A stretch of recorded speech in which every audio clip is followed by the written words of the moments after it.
Hello. Can you hear me? Can you see me? Can you send likes? If we got 44 people on here, let's get sending likes. Let's get moving, grooving, gaying, and slaying. Thank you so much, everyone.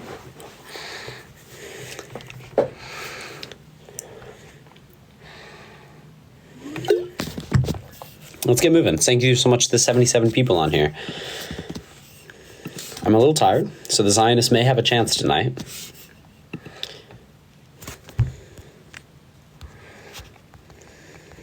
Keep sending like, keep sharing. Send gifts if you can, because that helps people. That helps this live get up there. Yeah. This is hot. It is really hot in my room right now. Thank you so much to the 140 people on here. Thank you so much.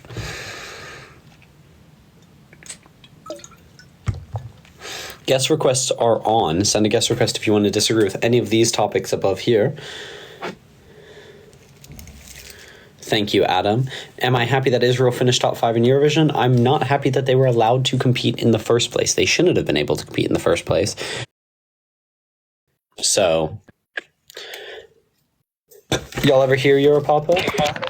Hello, why they shouldn't participate in Eurovision?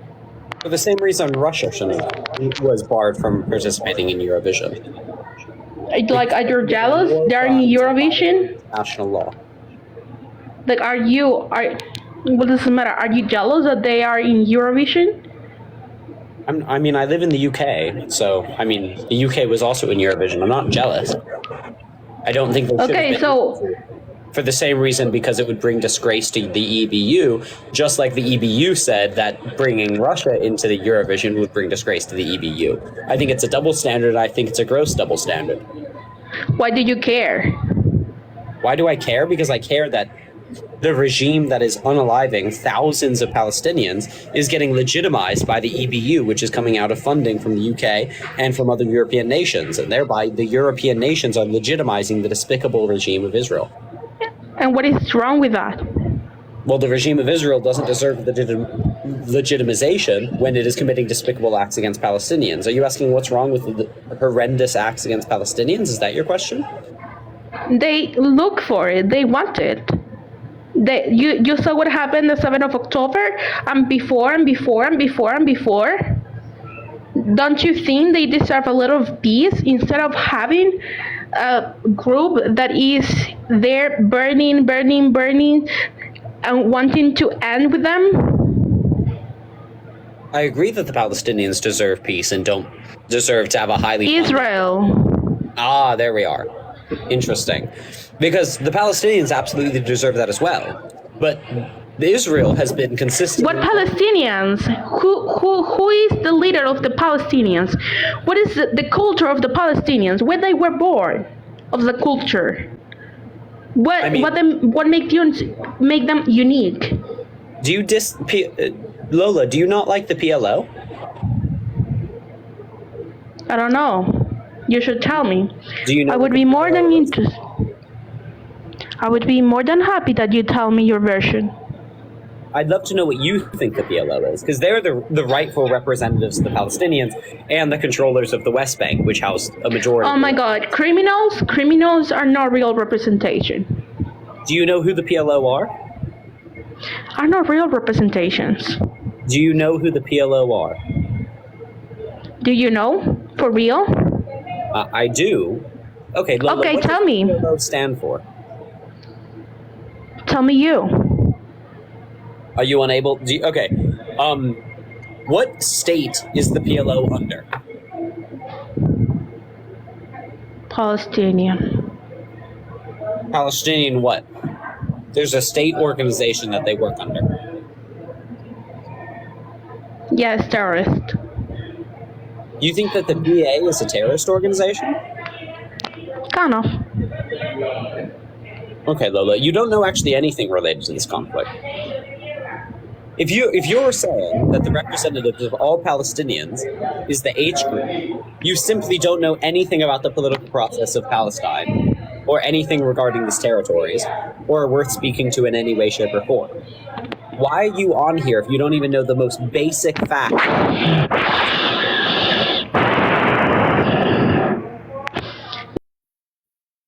It's very nice to look stupid and let me you explain to me. What? It's very nice to look stupid so you can explain to me. I'm not here to educate. Oh, so what is your moment about? If you cannot educate, then you don't understand the topic. I do understand the topic. I'm here to have a peer-to-peer discussion about the topic with people that disagree. No, you don't understand the topic. You've demonstrated. If you would understand good enough, if you could understand enough, you support Israel. Lola, you have demonstrated that you do not know anything about this topic or the very basic political facts of Palestine. I'm not interested in teaching and sitting and giving a lecture on Palestine. I'm not interested that you explain to me because you are just a fucking communist. Okay. You're going to need to use... Okay.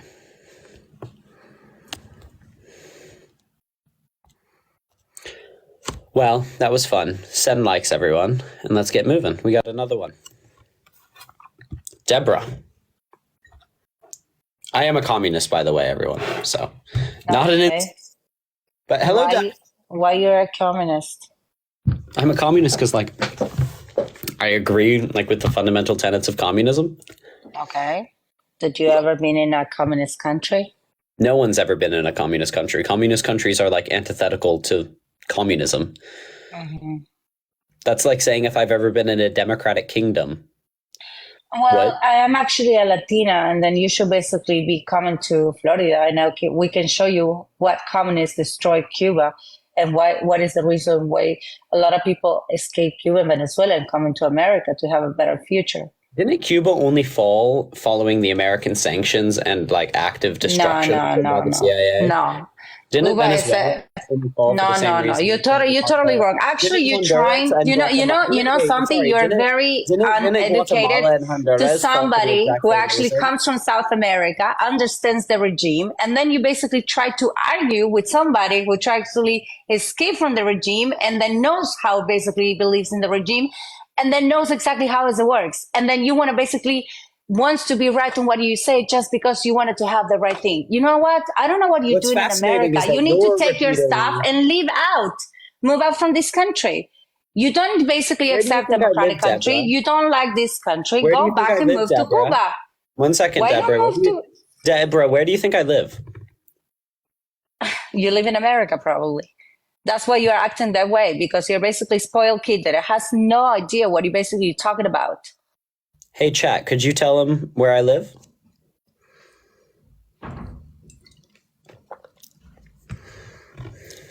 I don't live in America, Queens. Okay, so where do you live? I live in the United Kingdom. Not notably better for being Western and imperialist, but I don't live in America. Okay. And importantly, Deborah, you know nothing about me.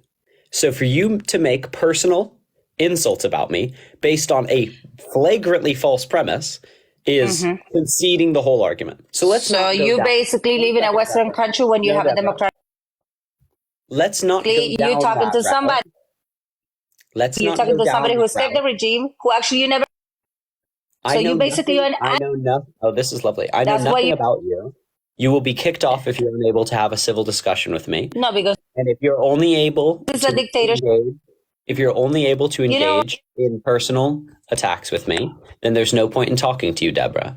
So you're going to need to stop speaking for a second and actually engage in a debate. A debate does not consist of you personally attacking me. So let's start again.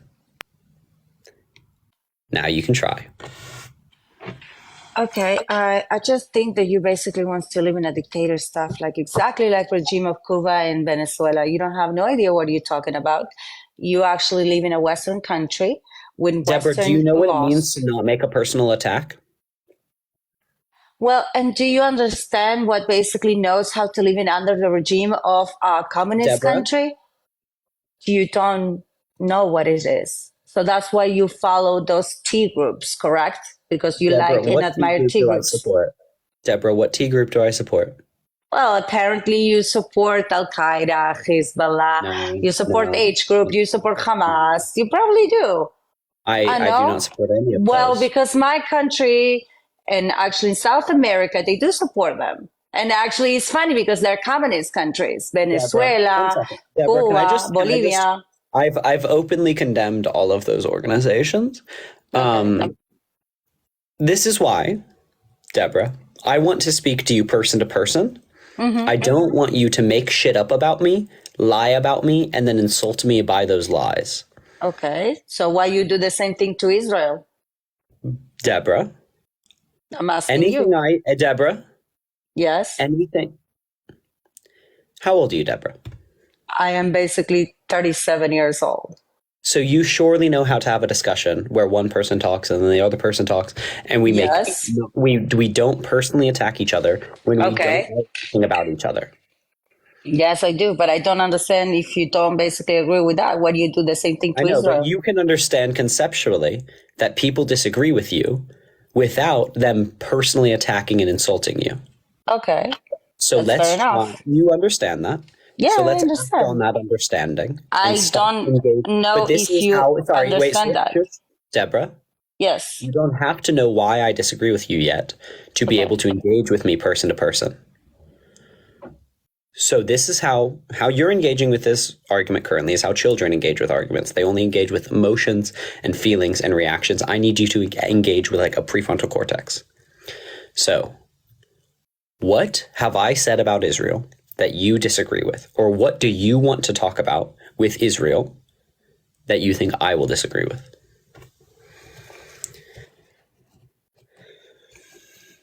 Well, first of all, explain to me what did you write it down behind your back? I want to end all U.S. support for Israel and the IDF. Why? Because I don't want my tax dollars, right? Because I'm an American citizen, so I pay tax in the U.S. So you are an American. I am, but I live in the U.S. Or I live in the U.K. Okay, so you attacked me for something that I was right. Okay.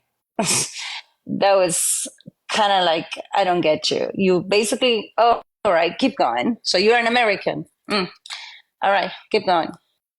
Well, Deborah, what I corrected you on is you said you should just leave this country then. And I already have. I just happen to maintain citizenship. Number one, because I might come back to my home country. And number two, it would cost about $6,000 to lose my citizenship. In America, for those who don't know, is one of the only two countries in the world that tax by citizenship and not residency.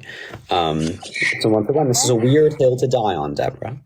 But so I don't want my tax dollars and those who I vote for to be supporting a genocide and criminal state. So I don't want my money going to bombs that will kill civilians in Gaza. And I don't want my money going to support a criminal state. Okay. That's fair enough. I understand. May I ask you a question? Do you will give country to Al Qaeda? Do you will accept that? No, I don't support Al Qaeda. Okay, awesome. Do you believe to give an estate to Hezbollah? No, I don't support Hezbollah. Okay, all right. We're going to the same page. So do you believe in the right now, the H group is controlling the health minister because they vote for the H group to control Gaza. So exactly what you don't want is happening right now in Gaza. And if you don't like dictatorship, I agree with you. I am also don't agree with that. But unfortunately, Hamas is actually dictators is ruling by the civilians. And unfortunately, who's going to pay it?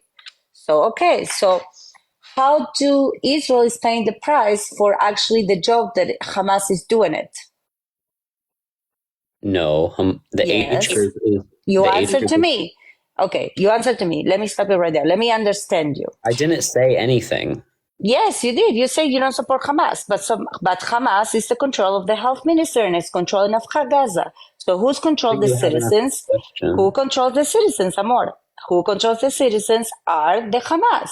who gives the rules, who tells them where to go, where not to go, where they can provide, who is the police, where they have connectors, who is the local areas. Deborah? Yes. Mm-hmm. Currently, Israel controls the vast thrust of citizens within Gaza. Because Israel self-admittedly is engaging in a military occupation of Gaza as a whole. So Israel controls everything, literally everything that goes in and out of Gaza, because they have now captured the Rafah crossing. And they have complete, almost authoritarian control over Gaza, all of whom were not given the right to vote or engagement within the Israeli system. So who controls Gaza right now? Israel, obviously. Okay. All right. So if Israel was controlling Gaza, where is the hostages? Why are the hostages not here? You see, it doesn't make sense what he's saying. Because apparently you don't understand what is to basically fight against the T groups. And if you have a T groups who's holding something that it belongs to you, it belongs to you. If right now I have a kid, right, and somebody comes and takes my kid out. So let me finish because you want to have a conversation, and I'm trying to understand. If somebody let's see right now, Kfir Vivas is the baby 11 years old. Right now it's 1 year old. And right now somebody else took my baby Kfir Vivas and kidnapped my baby and took it to Mexico. Obviously, the Army of America is not that it's controlling the whole entire Mexico. It's controlling a certain areas to prevent those kids that will basically go and smuggle to another country and bring back those kids. Okay, so who is in holding that? Hamas. So Hamas is still in power because it's still retaining those kids and those hostages. Deborah. So whatever that you say right now is actually is not true. Okay? Deborah. The fact that there still exist resurgency and insurgency forces within Gaza, which they unequivocally do, does not mean that the governing body currently of Gaza, right, like in terms of what we would say that it is the military occupation of Israel. Okay, you Many still... Deborah, okay. Deborah, we're not going to do that. They are even themselves claiming to be militarily occupying basically all of Gaza right now. Deborah, you are disagreeing with the IDF right now. No, I am one not. agrees with you. They cannot be... Let me ask you something. The IDF says they are... The IDF says that they are militarily occupying Gaza right now. Do you disagree with the IDF, Deborah? Of course I am disagree with what they say, because they cannot occupy something that is actually occupied by terrorists. It means they has no government, it has no minister, so they cannot be occupied somebody that is actually, they have no government. You cannot basically provide a government a title of a T group, a title of a government. So they're not occupying any territory. They're basically going to take back their own hostages. They're actually their own civilians of Israel. They're saying they're occupying it. Because this basically a bad narrative and how basically you want to say they're not occupying absolutely nothing. They cannot occupy actually a territory where it's basically a T groups over there. Who actually is the government of that? Hamas. And Hamas is a T group. So they cannot occupy a territory that is actually combined by T groups. They're actually going inside to combat T groups. And that's exactly what they're doing. They're not occupying. Who actually provides that? What you say occupied is actually the media of the left side, honey. This is completely... What is your understanding of what it means to occupy somewhere? Occupying is actually when somebody takes something that belongs to them. Actually, didn't took absolutely nothing. Actually, Israel go over there because it has no government. That place, it has no government. It's actually a terrorist group controlling a territory that they shouldn't be there. And in fact, actually, Deborah, Gaza is actually belongs to Israel, but basically Israel gave them back to those Gazetines. Yes. Deborah, I'm gonna stop you there. You don't know what it means to occupy a new region. Yes, I know what is occupying, honey, because I know exactly what is occupied. Does the Israeli government occupy Tel Aviv? No. Yes, they do. It belongs to them. No, they know. How? Because why you say that? Why? And what complements? Because they have military and civil jurisdiction over Tel Aviv. Okay. So you want to tell me 1948, 5 countries came attacked the land of Israel after the Independence Day. You don't see what Israel I'm saying. won. Deborah, Israel won the war. You don't understand what I'm saying. Does the United States government occupy the District of Columbia?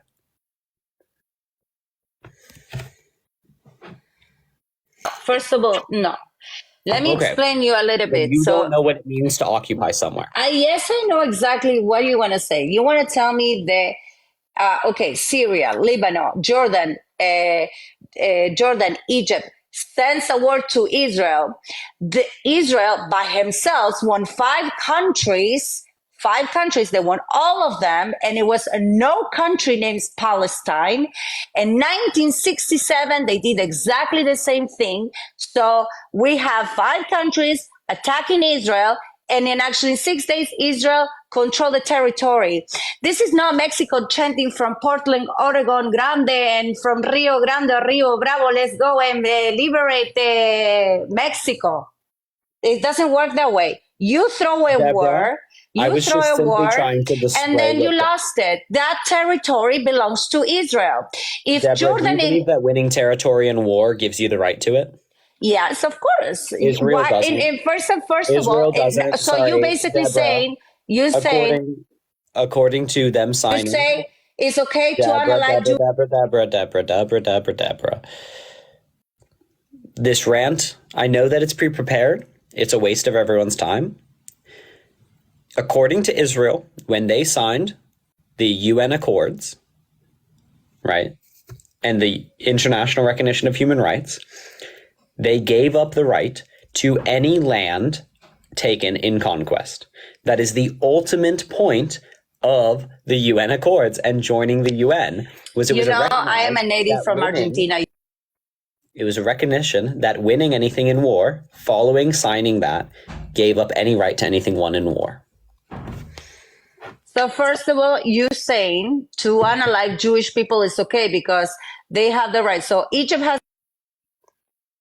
right. Send a request if you want to speak to me, Deborah.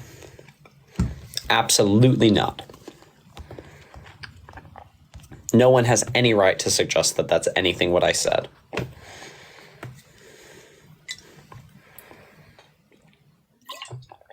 No, Deborah. You're welcome back up on my live, but you don't deserve to speak to me. Thank you so much to everyone that sent likes, sent gifts, but I will not sit and be accused of something I flagrantly did not say. You have no right to suggest that, right? That my ancestors had any deserving of unaliving. Absolutely not. Send likes if you agree with me. Send. Hello, what do you send a guest request to disagree with? It's just funny that watermelon next to the pro-choice and pro-LGBTQ. What would they do? Are you wishing for a rooftop party for the LGBTQ in Gaza? What's going on over there, buddy? So do I believe that anyone that disagrees with me politically deserves to have war crimes committed against them? No. If you have a rooftop party in Gaza with a gay flag, what's happening at that rooftop party? Are you unable to get the point that I just said? Are you able to get what I just said? I do, and I just responded to it directly. Yeah, answer what I mentioned. Stop going into other people's backyard. Talk about what I just mentioned. You asked me what was going on with me being both progressive and supporting the rights of Palestinians. You mean far left? I explained it to you. Is that what you mean by progressive? You mean far left? Being pro-LGBT is not being far left. Well, being pro-Hamas is totally pro-left. It sounds like you are. I mean, how does me saying I'm not pro-Hamas sound like I am? Oh, so you're not pro-Hamas? Did I understand that correctly? I've said that multiple times throughout this, and I repeated it just to you now. Well, I do appreciate that. Well, it's a good thing that you don't support. So you're Hamas, once again, your pre-prepared talking points here don't really work. I've said it multiple times. Do you have any actual questions that are relevant to the points that I've actually made? Yeah. Back to my rooftop party. What's happening there? Anything? I mean, I know what you're alluding to, but I'm not going to engage in this game. What am I alluding to? If you want to have, if we're at a rooftop party in Gaza, what's happening with the gay flag or the trans flag? What's happening? If you would like to make an actual argument that has an actual point that actually responds to anything I said, you're welcome to. If you want to sheepishly allude to talking points that you've heard, you're not welcome to do that live. So make an actual argument disagreeing with things that I've actually said. I mean, I just think it's kind of cute that what's above your head would have your head off in Gaza. This is so cowardly. Make a point. Don't personally attack. You would have been off that roof. That's my point. Okay. That is my point, buddy. How does that have anything to do with what I said?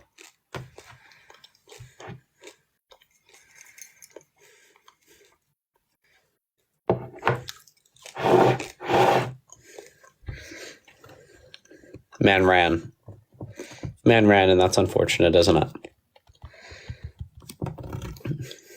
But like, it's genuine. The response here is, even if they disagree with me, even if they fundamentally disagree with my rights, they still keep theirs. Because I believe them, by merit of being a human, have rights. And Israel, violating their rights, is despicable no matter what their views are. Across the board. Is this the guy I just ran? Yeah, what's going on, man? Yeah, we just spoke, didn't we? Nah, we didn't. I haven't spoken with you. I have a question for you. It's a little bit off topic just for 2 seconds, but what do you think about what's going on with the protests right now in the United States? I think they're great. How so? Well, I think they're fantastic. I think we should be protesting the harmful acts and the horrendous things we're seeing coming out of Gaza on Israel's side. It's disgusting. And anyone and everyone has a moral duty and obligation to use their voice, use any influence they have, and try to impact any institution they could have impact on to do all that they conceivably could to stop funding these despicable acts. Okay. So how about all the ones that are violating their constitutional right as well as violating the law that was set in the United States? So something being a law doesn't make it moral. I have no allegiance to the U.S. Constitution, so my morals aren't based on a 200-year-old document. But which constitutional principle are they violating? Well, first one is the First Amendment right when they're inciting violence. I'll tell you one real quick. Globalizing Intifada. Do we agree that that's violating the First Amendment constitutional right, or not? It's not violating it. It might not fall within it. There you go. The same thing.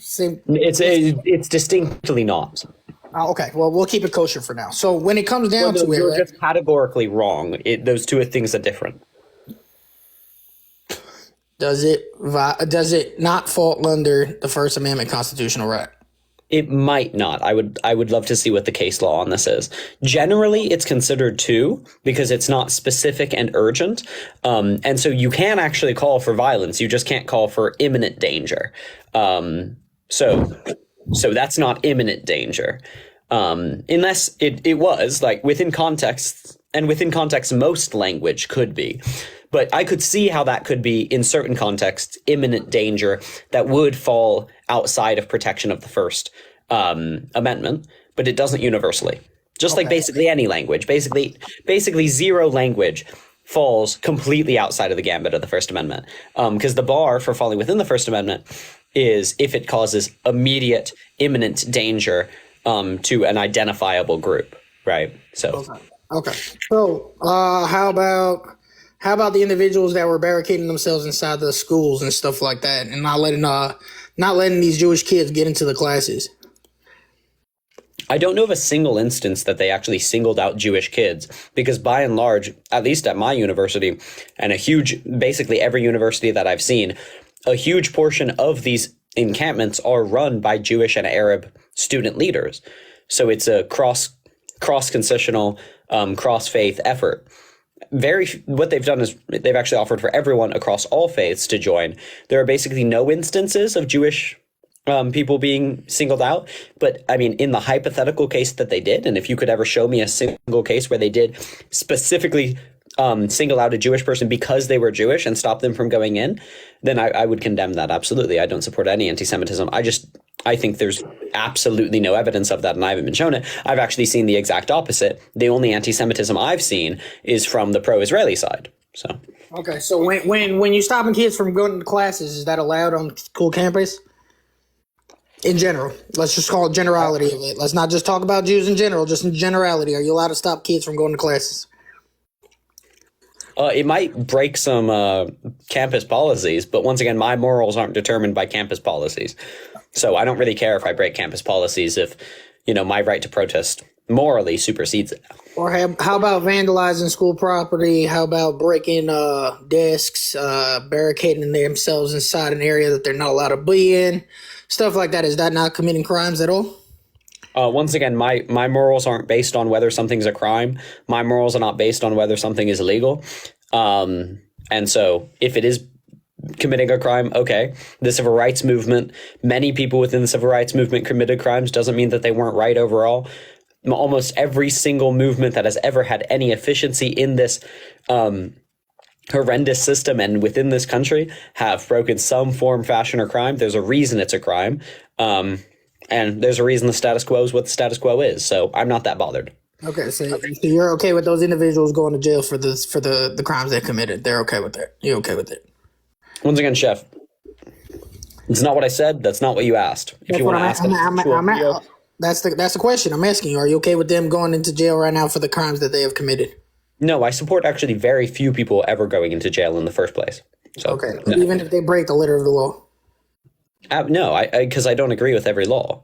Okay, but it's that's fine if you don't agree with it. Then contact your congressman and congresswoman. But it's the letter of the law. You asked me if I was fine for them going to jail. If the only reason I would be fine with them going to jail is if I agree with the law that justifies them going to jail, and I don't. And then how about the police getting into the act and trying to stop this encampments and stuff like that? I do not think any personal violence is ever justified due to property violence, ever. Okay, but is it legal? I don't care if it's illegal. I don't care if it's a crime. Like, once again, if your morals are based on what legislatures say, I think you have a poor, underdeveloped sense of morality. My morals are based on internal values and observation of the world. It being illegal in the United States of America has absolutely nothing to do with whether I think it is moral or immoral. And so just because it is illegal or whatever does not mean that I justify personal violence happening against people simply because they commit property damage or because they trespass. Trespassing shouldn't be a crime in the first place, but that's neither here nor there. How about false imprisoning? What? How about false imprisoning individuals? Explain the question more. So let's just say do you know the statute on false imprisonment? Which statute? I mean, there are a bunch. No. There's one statute when it comes down to false imprisonment. There isn't. There are at least 60 state statutes that advise false imprisonment. I mean, there are 55 different jurisdictions within the United States of America. But it's still the same context when it comes down to false imprisonment. Of course, each state has the different acts on what constitutes an actual false imprisonment. But in the context of what false imprisonment is, do you believe that was okay with them doing that on the campuses? I think whether false imprisonment is justified comes down to a case-by-case basis. Okay, so if you put one person inside the middle of somebody and they can't get any right to get out, is that false imprisonment? Because there's multiple cases that actually happened on UCLA, on Columbia University. I think it was UNCC Chapel or some crazy one that's called in North Carolina. One of those. But that one's actually also as well. So first of all, almost every single one of those cases was a human chain trying to push those people out of the encampment. That's not false imprisonment, Queen. Actually, that's not what. That's actually not. That's wrong. So I'm gonna tell you. So when you have an individual, that's all the evidence I've ever seen. If you want to point to a specific case, because I've seen it happen at Oxford, I've seen it happen at UNC Chapel Hill. That's my home state university. I've seen what's happened at UCLA. I've seen what's happened at Columbia University. All of them have been damn well trained. I'm just going to say that. Every single one of these protesters know goddamn well what they're doing.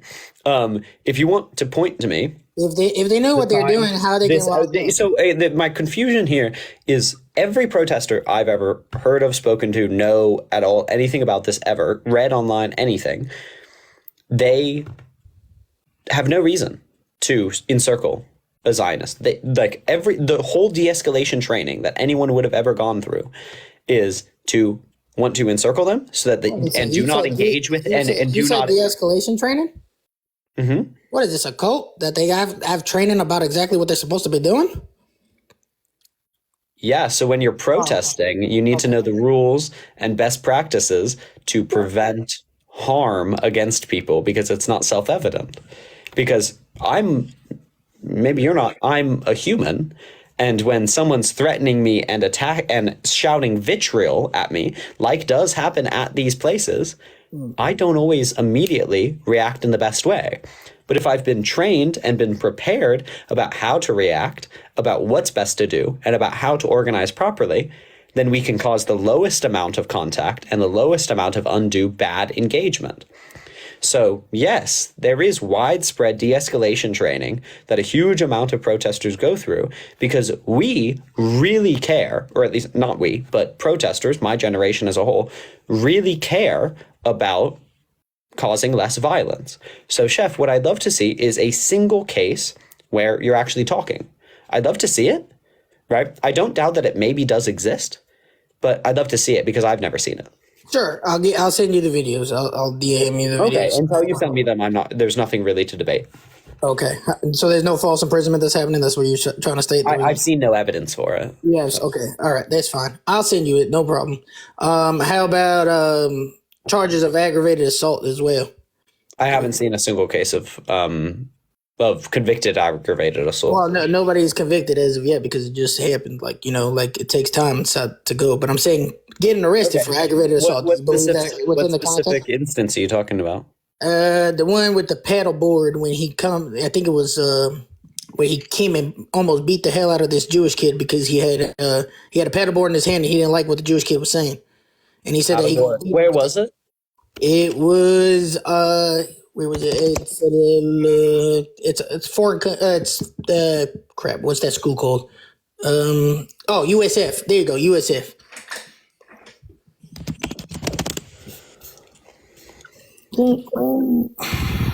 USC, USF?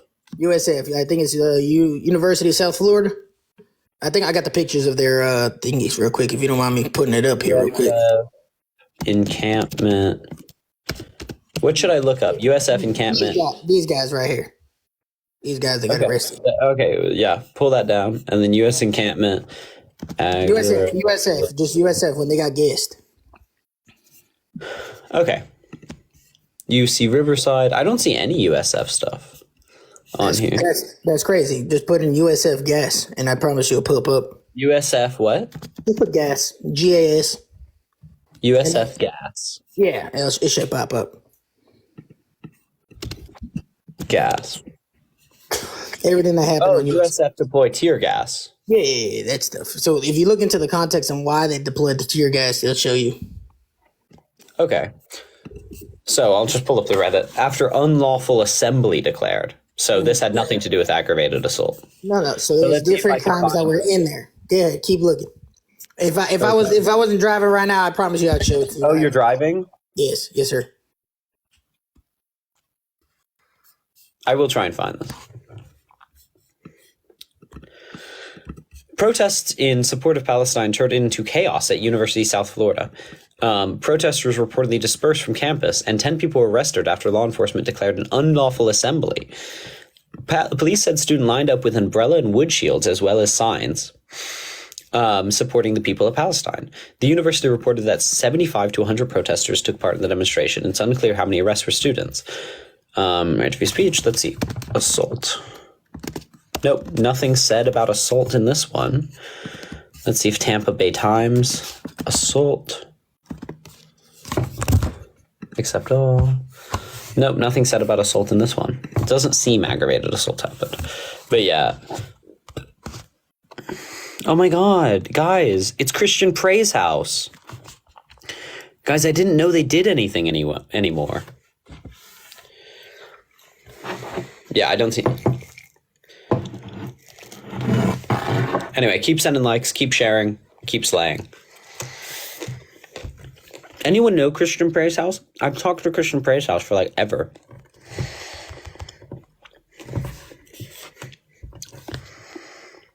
Okay.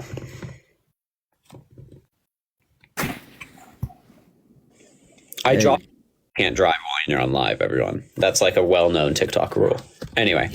Oh, what'd you send a guest request to disagree on? Are you talking to me or Praise House Ministries? I don't think Praise House is going to load, so... Okay. There we are. Well, I don't know. I was just kind of briefly... I'm doing some homework and I was listening to the conversation you were just having. So I guess the context is that I'm 18. What year were you born? 2006. Holy shit. Wait, are y'all 18 yet? Yes. Wild. Just. My birthday is in February, so. That's wild, bro. Okay, I'm 20. We're chilling. We'll have a chill debate. But, okay. Yeah, what do you disagree with? So I should provide some context for myself. I'm Jewish. I'm religious Jewish. I don't really want to debate on religion, though. It's not really my forte. But I guess the Israel stuff, I was wondering, I'm just curious to hear more, like, okay, so end U.S. support for Israel and the IDF. I'm curious. Maybe I don't necessarily disagree, but I think it would probably be for a totally different reason. I'm curious to know why you feel that way, why you feel that U.S. support is not justified for Israel. Mainly because of their actions within Gaza. So I don't want the U.S. supporting and funding horrendous actions that are plausibly characterized as a genocide against the Palestinian people, especially within Gaza and their continued apartheid policies within the West Bank, occupations of the West Bank, Gaza, and Golden Heights. Right. Okay. So yeah, I guess I'm curious in the context of the most recent war. I'm kind of curious to hear. I mean, really, my big question for people who are pro-Palestine, I guess maybe anti-Israel is more. I don't know. Pro-Palestine is not really the right term, but anti-Israel is what is a conceivable alternative to war for Israel to respond to something like October 7th. Because that was the initial. That was the beginning of this war. Maybe not the beginning of the conflict, but so people are mad that I'm calling it a war. I mean, it is. It was the beginning of the increased aggression. I mean, I think that's the most diplomatic. But, so I think this is the thing. I think that's a fair question. I think it's poorly phrased because the solutions don't tend to start once the conflict's already started. The solutions, the easy solutions at least, right? The ones that save the most lives, the ones that have the most peace, in effect, come before any shots are fired in the first place. And Israel had the option for the past 19 years to accept the PLO's offer of a two-state solution in recognition of it and respect the Oslo Accords and continue to de-escalate while respecting the Palestinians' rights. They could have accepted the offer that Yasser Arafat made during the Camp David summit in 1999. They could have done that. My impression of that period of time is that Yasser Arafat kind of ended the peace talks because the deal that was put forward he flat out rejected it, and pretty much. Offer, though. He made a counteroffer, but it was a ridiculous counteroffer, and it was not in line with. So the thing is we can judge the counteroffers, but we can all recognize that more peace would be had had Israel accepted the counteroffer. Well, theoretically, more peace, but also potentially, definitely, not more peace. Definitely could have been more violence, much more violence. I can see how that could have been. Do you know what the counteroffer that Yasser Arafat made was? Tell me a little bit about it. I mean, it was almost just directly in line with what international law said Israel had to do in the first place. It didn't ask basically anything beyond what international law demanded of Israel in the first place, with the exception of a few releases of administrative detainees. Okay. Yeah, I don't know. I wish I knew more so I could debate about the specifics of his of the offers and the counter offers. I don't know so much about that period of time. But it's like super important because it's been the PLO's position for the past 19 years, 20 years really. And had Israel in good faith tried to reach that two-state solution that the PLO accepted, we would have seen a fundamentally different future. Whereas now, for the past 19 years, Israel's policy has been to reach a one-state solution, Greater Israel. I definitely, I do not agree with that at all. But Netanyahu has said it on multiple cases. Like, he's said that explicitly. Netanyahu. Okay, explicitly said that he wants a Greater Israel, including the Golan Heights, parts of the Sinai Peninsula, the Gaza Strip, and the West Bank. He said, that's unequivocal fact. I don't think it's fair to use a state figurehead's, empty words as an argument for Israeli policy. There's never been a policy. He is the policy head. Like, his government is in charge. He is the head of state. He's a figurehead, right? Okay, I agree with that. He's the head of state and head of government. I've never seen anything suggesting that Netanyahu is in favor of annexing parts of Jordan, Lebanon. Can you give me 2 seconds, Jesse? Yeah, go for it.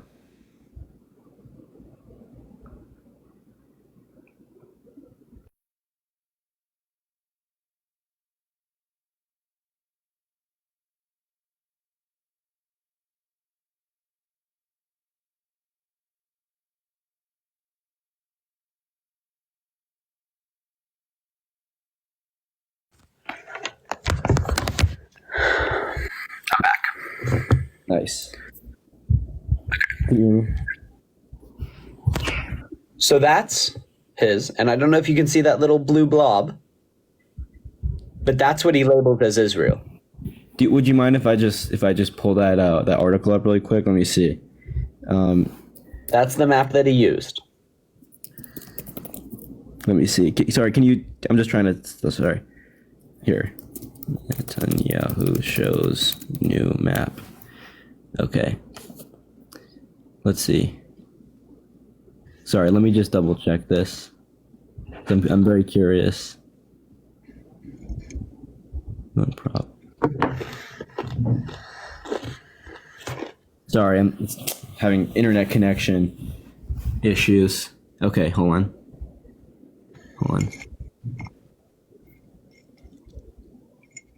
Sorry, I'm just looking.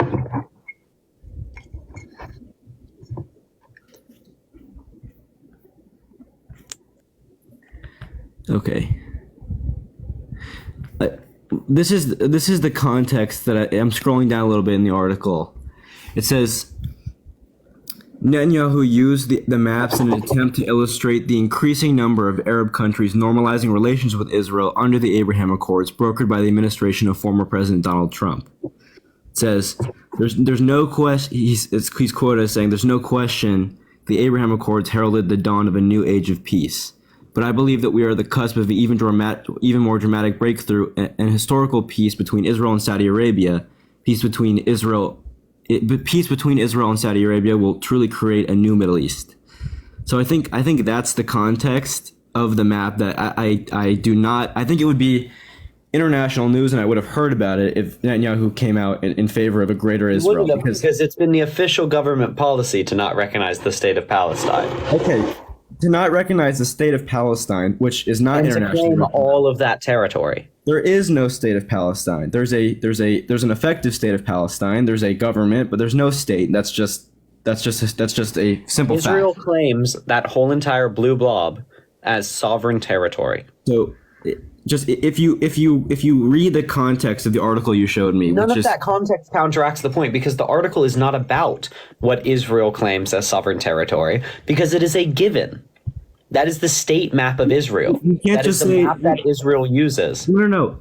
It's not. No. The map. It is. Okay, I'm sorry. No. Hold on. The map. Just so you know, the map that you showed me includes Sudan, Egypt, Jordan, and Syria, which is used to. It's the goal is to illustrate. And by the way, Israel's blue. The blue bit.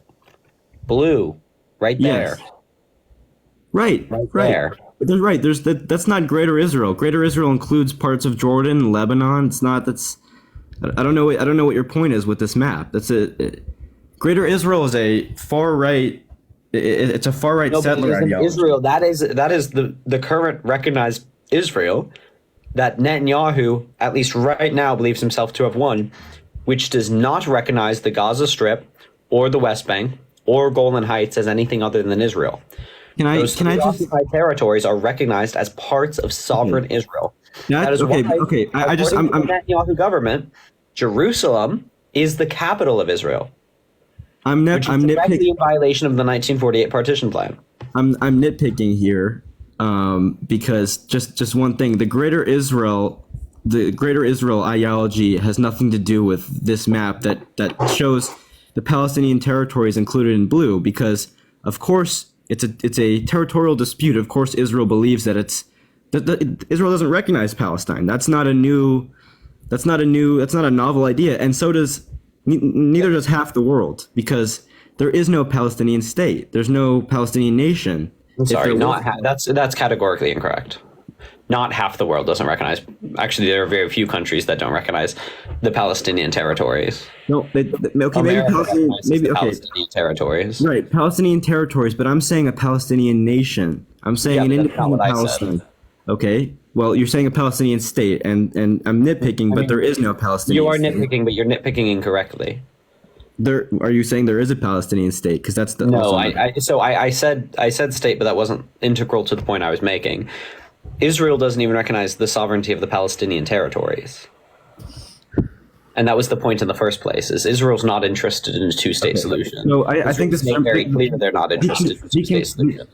The confusion may have been with your use of the term Greater Israel, because that's not an accurate use of that term. Greater Israel is the belief. It was the first image I pulled up, right? But it served the point that I was making. Greater Israel is a different concept. Yes. I can pull up the point of Greater Israel, but Jesse, pedantry limits communication. Let's try and understand the point. I don't know if I'm being pedantic, because you said you're being pedantic. Because your initial. I said I was nitpicking. I didn't say I was being pedantic. Your initial point was that. Come on, Jesse.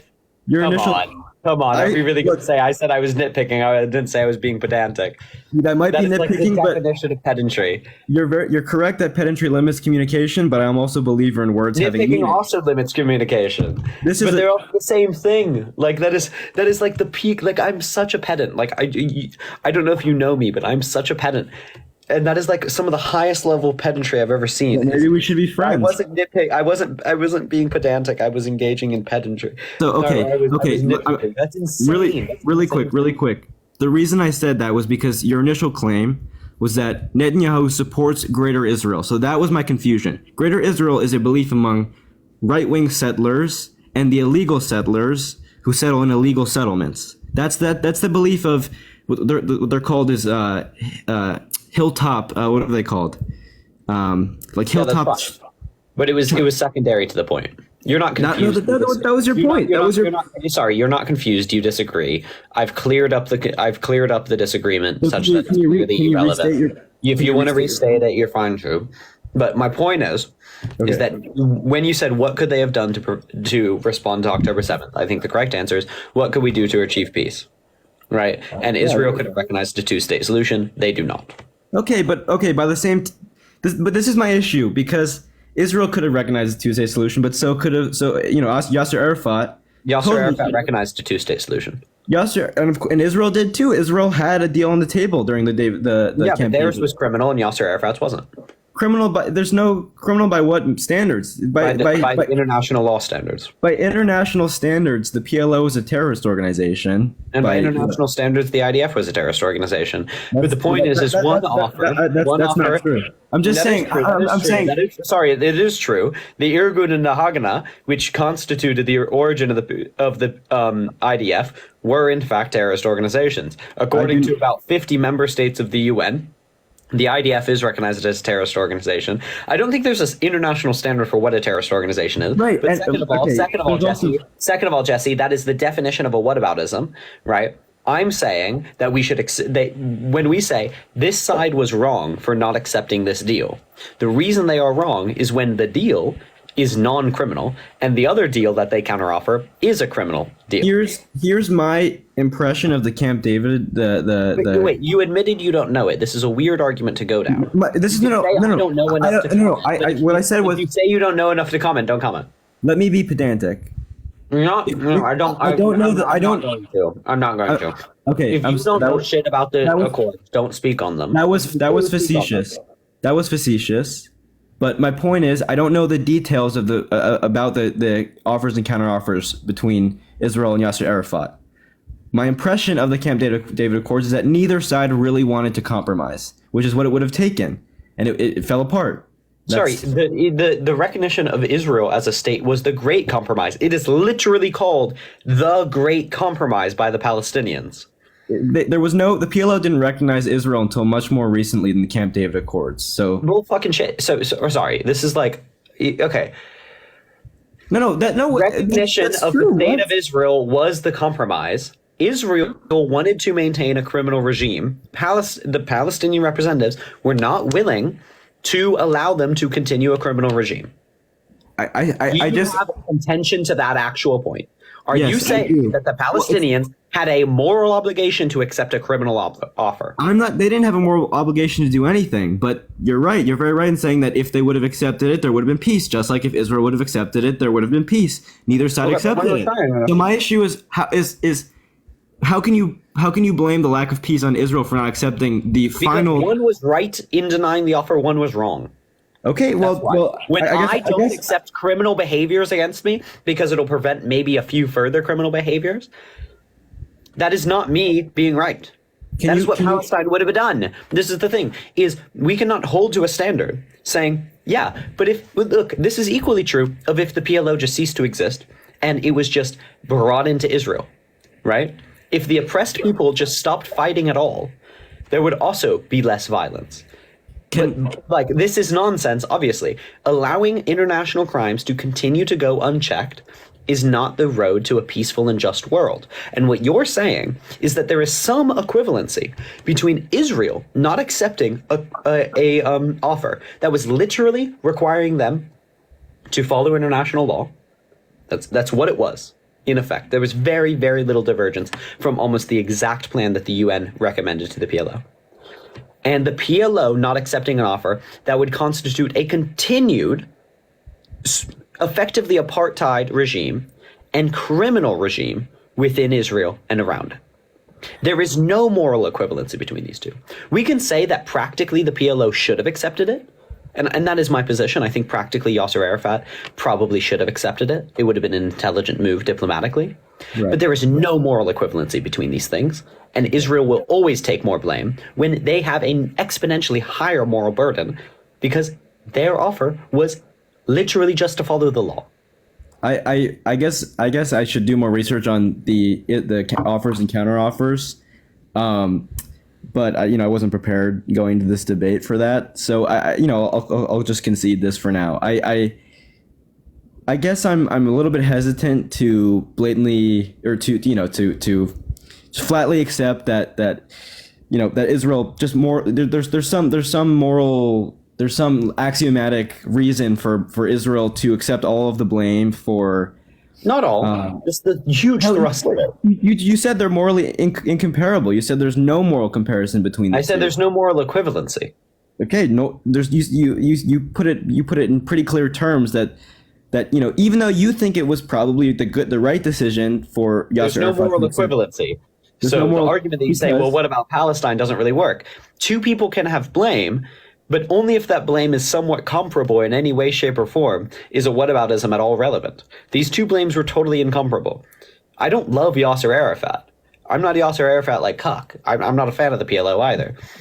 But they're entirely incomparable. They're on different orders of magnitude. I guess maybe I'm not arguing a moral point. I'm just saying in terms of peace. You're saying it would have been a good, political move and a good, a responsible move to accept Israel's offer. But I think that would have created more peace.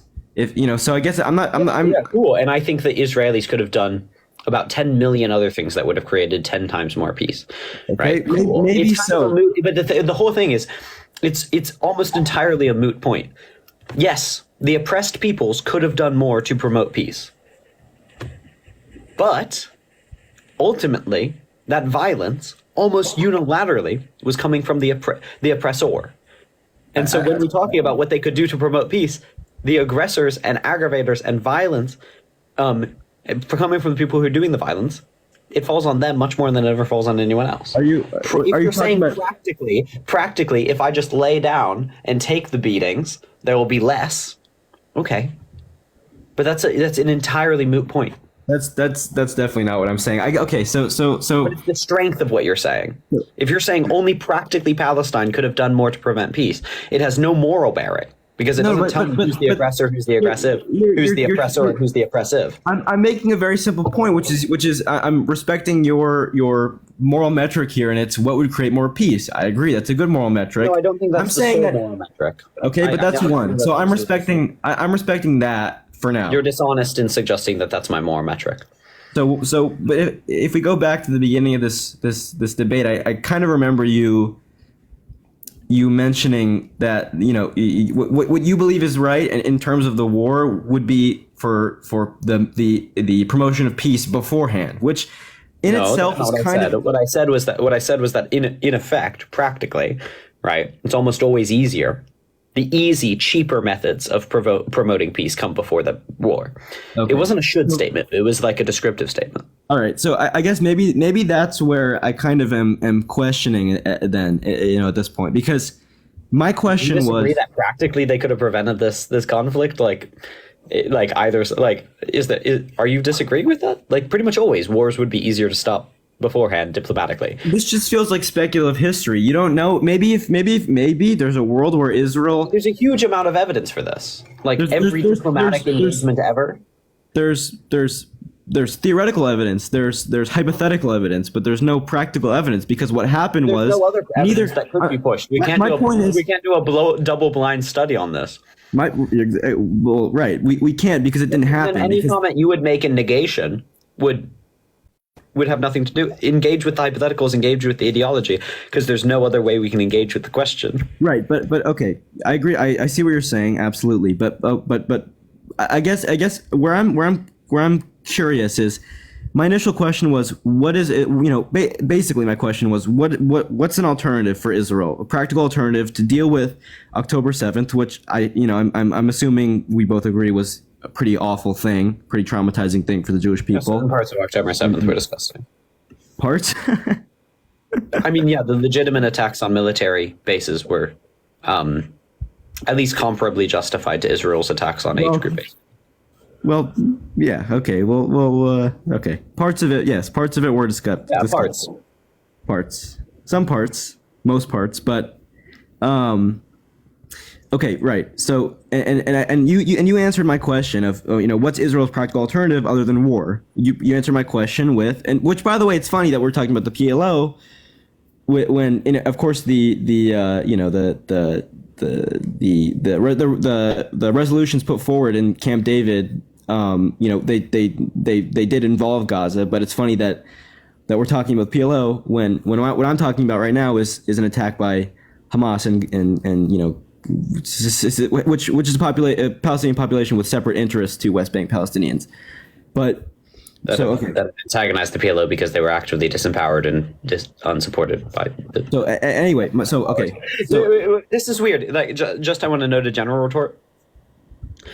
I very rarely ever say it's funny or isn't it strange or isn't it interesting as a rhetorical point. but I speak to Zionists every single day who say it. And I think it's extraordinarily cowardly rhetorically. Make a point and make an argument or ask a question. But isn't it funny or isn't it interesting is a waste of everyone's time and attention, because you're not willing to actually put your rhetorical thrust behind the point. You just kind of want to jab. And then when I respond to that jab, you move away really quickly, which is exactly what you just did. You're very right. I'd love to know what your actual point is. It's not funny at all. You're right. And it's not interesting. But no, I'm not saying it's not funny. I'm not saying it's not interesting. I'm just saying that point means, like, literally, like in my like kind of neurodivergent brain, what it translates to is I'm not willing to actually make this point, but I want to reference this type of argument. But when Will responds to this type of argument, I have the rhetorical leverage because I never actually made this point in the first place. So tell me what points you're actually willing to put behind. You have two options. Make a point you're willing to put your like thrust of argument behind, or ask a question of genuine confusion. My retort would be that I just gave you ample time to critique that rhetorical strategy. So I don't think I'm hiding behind anything, and I don't think it's very cowardly because you just No, yeah, I wasn't calling you. Okay. coward. Anyway, my point is, if we go back, your response to my question of what is a conceivable, like, a rational conceivable alternative for Israel to respond to October 7th, which, regardless of if you think all of it was bad or some of it was bad or parts of it were bad, was pretty bad and definitely an offensive move from Hamas. So what are I guess Hamas, because I'm Jewish and I'm supposed to say that. So your response to me was in regards to conceivable alternatives was, well, I believe that if we go that the more responsible option would be to have dealt with peace beforehand in terms of Camp David and early 2000s, 1990s. But it's kind of not answering my question at all. It's kind of a total diversion from my point. It's not a diversion. It's a rhetorical critique. It's a rhetorical critique. Because I It's a did this rhetorical on this critique, question. but it's a rhetorical. So is your point that is your critique that I can't ask that question for some reason because peace should have been. It's nothing to do with you. So right. I think it's a dishonestly and dishelpfully phrased question. No, but it's a very clear question. It's Clear, but it's clear, but it sneaks premises. So it rhetorically starts the clock on October 7th, which is entirely the point. So when should we turn the clock back to? Is it just the early 2000s, or any and all context should be helpful? But this is why I critique the question. So in the let's. first place. Would it be okay if I turn the clock? Sorry, I'm getting a call. I didn't actually try and answer the question. I can't hear you. So I never actually attempted to answer the question. I think we should turn the clock back to 1880. Really. Okay, let's do that. We can turn it back earlier. But the thing is, Jesse, I never attempted to answer the question because I don't think it's a rhetorically helpful question. I don't think it's a rhetorically incisive question, because my critiques primarily come from the fundamental structure of Israel that it has been, at least for the past 30 years, up to 70, now 6 years. Right. That's where the critique comes from, and that's where the problem starts. And then I'm much more interested in those questions then. So what's your, and I kind of have to go soon, so I'm sorry if I drop off quickly. But what's your general feeling about? General feeling? Sorry, go on. Okay, if you could mention some of the context in 18 the late 19th century, early 20th century, mid 20th century, I would be curious to know about your issues with the fundamental structure of Israel, what Israel has always been since before it was created and after, and what it was on paper. And I'm curious to know, your thoughts on that, because that seems more relevant than Camp David to me, because really that, those were the causal origins of unpeace, of conflict between Jews and Arabs in Palestine and Israel. So, I'm curious about that. People are saying 1948 in the comments, but it really didn't start in 1948. It started in the 1880s and 1870s, and the old Yishuv and the so much, but the old Yishuv and the Galilean Jews being, of course it did. It started Well, yeah, It started you're way going back before that. 2,000 years. No, I'm going back to Galilean Jewish communities that had been there for 2,000 years that were slaughtered by Arabs in Palestine, in that period of time in the 1870s, 1880s, 1890s. I'm not talking about Really spur the push of Zionism. But anyway, Of course it did. that was kind of an ex post facto justification, much more than an actual justification. I'm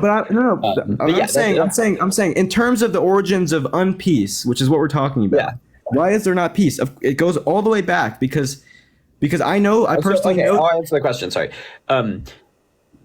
Why is there not peace? I think there can't be peace when either group really, but when there is, first of all, there can't be peace when there's massive power imbalance, and at least when one side of that power imbalance view themselves as inherently justified in oppressing and expelling the other side.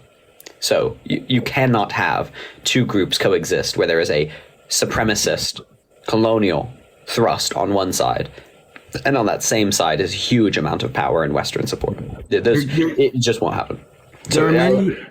There are many givens in what you just said that I disagree with. For example, the use of a settler colonial paradigm to look at Israel and migration of Jews to Palestine is bizarre to me because it's just They call themselves colonizers. Are you talking about the entry in Theodore Herzl's diary? No, I'm talking about the Jewish Colonial Society or Jewish Colonialization Association or Society. I'm making the early Zionists had a colonial. There was a use of the term colonial. That's not a valid evidence for colonizers. That doesn't mean you can take the modern settler colonial paradigm and apply it to Israel because a large majority of the Israeli population are descendants of refugees, and by the Palestinian metric, continue to be refugees because they can be colonial refugees. Okay, no, yes, you of course you can, of course you can, but I'm not, but no, I'm saying the application of a settler colonial. They call paradigm. themselves colonists. Right, okay. There's no response to this. They call themselves colonists. They consider themselves Europeans. They were funded and empowered by the European Who consider powers. themselves Europeans? The 800,000 Arab Jews, or that's the term that anti-Zionists use. The 800,000 Middle Eastern Jews that were The Mizrahi Jews that now constitute a majority of Israel. No, Sephardic Jews in the 1950s. They were unequivocally funded by primarily European powers to move to that area. Obviously, if we trace the funding, it's very clear that's where it came from.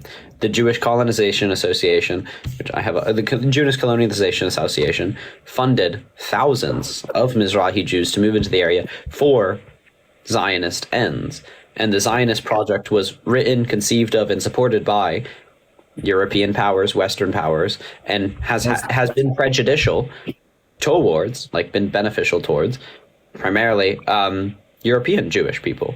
There's nothing about that is controversial. That's such a strange claim to me because, I don't know. I don't even know if I can really even respond to that because just why is that strange though? I urge you. This is what I would urge you to do. Demographically, I'll approach this from a different perspective. If you're saying that it's been primarily beneficial to European Jews, which I don't even know the substance of that point. Prejudicial towards them. Prejudicial that's even stronger of a point. So, okay, I'm trying to figure out a way to even approach this because, there's the fact that anti-Zionist activity, which is minimal really in Israel, is almost entirely Ashkenazi and in demographic. Statistically, I'm just using statistics, not generalizing. The strongest support of far-right Zionism and religious Zionism is Mizrahi.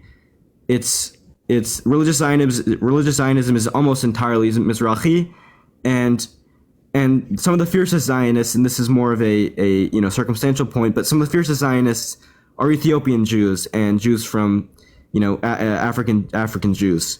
So, and yet, some of the largest amount of human rights claims against Israel by Jewish people have come from specifically Ethiopian and Eritrean Jews. If you want to talk about the sterilization myth, no, I want to talk about the ones the case under the ICC that explicitly said that they were being violated their human rights, or the case that what was the group of people? Oh God, I'm forgetting the group of people. There was the Samaritans that were denied their right to vote by Israel. They went to the ICC.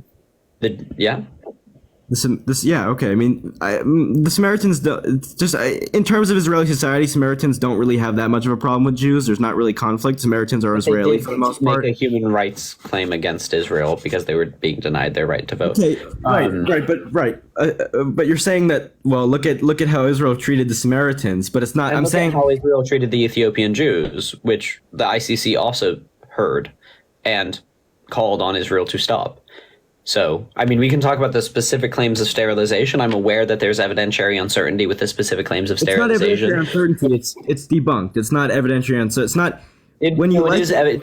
There were sterilized Ethiopian Jews. We're not sure who sterilized them. The claim is that Israel was sterilizing Ethiopian Jews. This is categorically untrue. Categorically. I mean, it's not. It is. Either Egypt or Israel sterilized. No. Either Egypt or Israelis. I don't know about the claim about Egyptians, but Israelis. It's I mean, all you have to do is evidentiary uncertainty. All you have to do is we don't know who or why or how they were sterilized. Okay, so they were sterilized. That's evidentiary uncertainty. They were okay. All right. All you have to do is look at the most recent. I've read the reports, brother. They don't conclude that it didn't happen. They conclude that there is evidentiary uncertainty as to how it happened. I'm talking about the claim that Israel, the state of Israel, had a policy of sterilizing Ethiopian Jews. But that wasn't the claim that I made, and that wasn't the claim I was referencing. Okay. So. All right. Wonderful. So we don't have to argue about it. But the point is it like this is weird. The fact that some Mizrahi Jews are religious extremists. And the fact that lots and lots of Ashkenazi Jews are, liberal progressives who are anti-Zionists. Nothing to do with whether they're presidential, right? There are plenty of white anti-racists. Doesn't mean that white people aren't that's beneficiaries of racism. I guess I need some real, because it's very easy to apply these. Some real actual evidence, the entire funding of the Jewish Colonial Association. Going back when? From 1880 to 1960. Are you talking about the migration of I guess partially disenfranchised Middle Eastern Jews to Israel? Sorry. The Jewish Colonization Association is still active. So and what does it have to do with what does this have to what does this have to do with Jewish white supremacy? Because what I'm telling you is if you talk to an Israeli about the idea of Ashkenazi supremacy, Jewish white supremacy, it will be like a different language to them because it's not a Western culture. You can't just apply these paradigms. That's not an idea. South African white people about racism. It will be. Of course they would. What is that claim? It would be a foreign concept to them as well because it is so deeply normalized and ingrained in them. That don't seem subversive in the first place. That is an insane parallel. That is a ridiculous parallel. Number one. This is number two. You can call it insane and you can call it absurd, right? But it doesn't actually respond to the point. If you go talk to people that lived under apartheid South Africa, they didn't conceptualize themselves as racists. Okay. If you ever find me a Ashkenazi exclusive location in Israel, let alone one where there's like that any kind of systemic. That wasn't the point. You don't understand what it compares. No. That's the. I get your point. You're saying I didn't understand. I understand your point. You're saying that white South African honesty. I am. I'm saying a white South African might not conceive of their position in apartheid South Africa.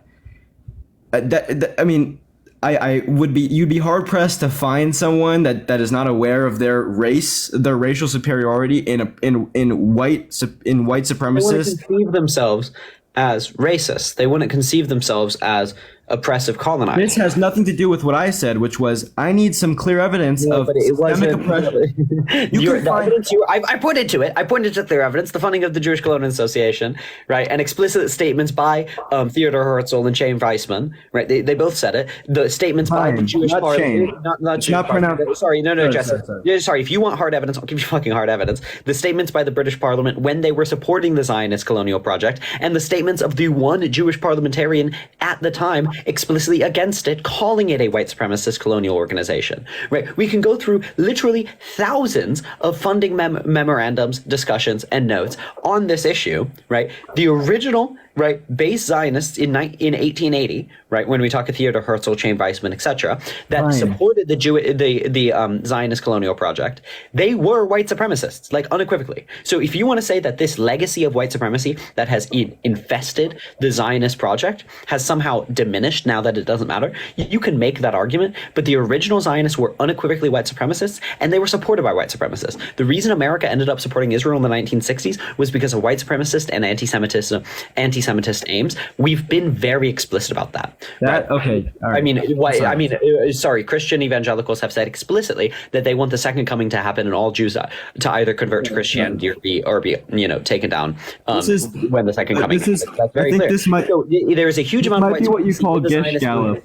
And it has clearly supported what's happened in Israel. We can look at the power dynamics between Ashkenazi and Mizrahi Jews, right? But more importantly, we can look at the power dynamics between Palestinians, both in the occupied territories, which Israel considers Israel proper, and outside the occupied territories, and even Palestinian treatment within Israel, right? The right of their children to return to Israel, the right of them to freely move throughout Israel and throughout the occupied territories, the rights that they gain and lose if they choose to live in the occupied territories. There is a dual system for Palestinian Arabs and primarily Jewish Israelis. There is just a different system, and it comes from a history of oppression and and racism. Like, what part of that hard evidence have I not provided? Your hard evidence, sorry, just final point, your hard evidence was that there are people that are on this side that agree with this, and people on this side that agree with this, right?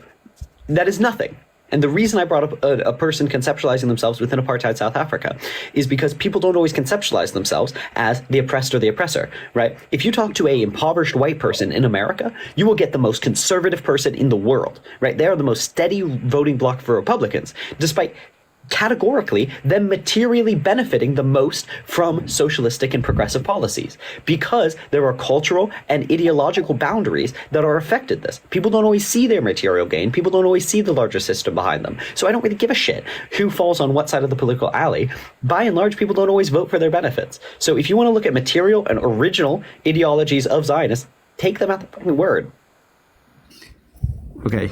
That was maybe I'd say I disagree with 97% of that. And as far as the evidence you presented, almost none of it was. It was speculation and not proof of white supremacy in Israel. You still have yet to defend that. You're pointing to funding. Okay, number one, statements, diplomatic support. Where else do you find the ideology? By the time that Israel was founded, the British did not support Israel. That's a historical fact. But they did not support Israel through the 1948 war. That's a total myth, not backed up by historical evidence. Never claimed it. Okay, well, so I guess that would kind of put a dent in the idea that all of Europe was, supporting the foundation of this new white supremacist Jewish state. That's just ridiculous. That. That is completely okay. Maybe you didn't. Yeah, but once again, if you want to argue against something I never said, you speak to a wall. So what was your point with British support of Israel? I'm trying to work through the Gish Gallop. Support for the Zionist organization as being white supremacist. I don't understand. This is the exact same argument as the Grand Mufti of Jerusalem supported Hitler. So Palestinians must be, followers of that guy. Like, I don't understand this because no, it's the exact same argument. I would say it's not, because it's the exact same argument. We can draw a direct line between Theodor Herzl and Chaim Weissman. Chaim, not Chaim. Chaim. It's, if you can't pronounce the ch, say Chaim. It's not Chaim. Chaim is not a name. Chaim is not. I can anglicize Chaim. how I want, but yeah. No, that's an improper etymological transformation of the word. It's not never chaim. It's never pronounced chaim. It's Chaim or Chaim if you can pronounce the chet. Okay, you said chaim and I've mentioned it. It's just, Chaim is the Jewish word for life, so Hebrew word for life. Wild. We can draw. Wild? What? Okay, I'm sorry. I don't believe you're arguing in good faith because you hit me with You're arguing with any amount of intelligence. We don't really have to sit here and do this. You just proved my point by saying that strange dig. I don't think I'm Jesse, you just corrected me. Like, I think you repeated yourself 7 different times. Because I have repeated myself and you didn't hear me. 120 years ago. Who gives a shit? Right? If I was talking to a real person named like Chaim Weissman, yeah, I'd respect it. Yeah, I'd give a shit. It would matter. If I was talking about a real person that existed today and I would disrespect, cool. But being lectured for like about a solid 30 seconds about a pronunciation of a historical name that has gone through historical and Anglicization changes is a waste of my time. It's a waste of your breath. Just quiet for like 2 seconds. Let me make the point. I've let you talk so much. I will furthermore anglicize Palestinians as Philistines. That will be my English. That's also that's not even a, like, first of all, that's etymologically rooted in this. Etymology is not how we do pronunciation. It's just, the thing that annoyed me was you repeating it like 10 times. It's like 1 o'clock where I am. I don't need to hear the same shit repeated 10 times. That's why I'm annoyed. I had repeated it. You mentioned Chaim Weizmann's name several times through your Gish Gallop word vomit, and I had repeated. Wasn't a Gish Gallop. You don't know what that word means. You don't know that term? Yeah, what do you think it means?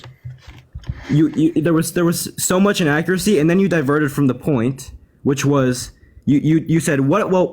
You said you were arguing for. You said you were arguing for. What do you think Gish Galloping means? Okay. Can you explain why you don't think it was? You haven't accused me of anything because you don't even know what it means, bro. If you're going to accuse me of something, tell me what you're accusing me of. I'm accusing you of piling on several undefended undefended, irrelevant, not untrue, and inaccurate arguments, compounding on an argument that you then diverted from. You diverted from your argument. So there were 2 lines of argumentation of what I said.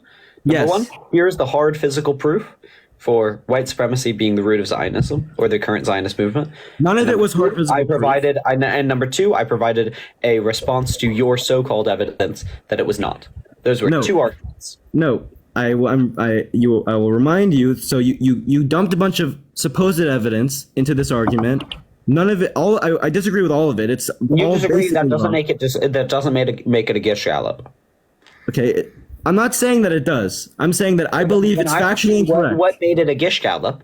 Tell me. It's factually incorrect. It's not correct. It's incorrect. Tell me what made a Gish Gallop. It was incorrect, and you didn't give me a chance to respond.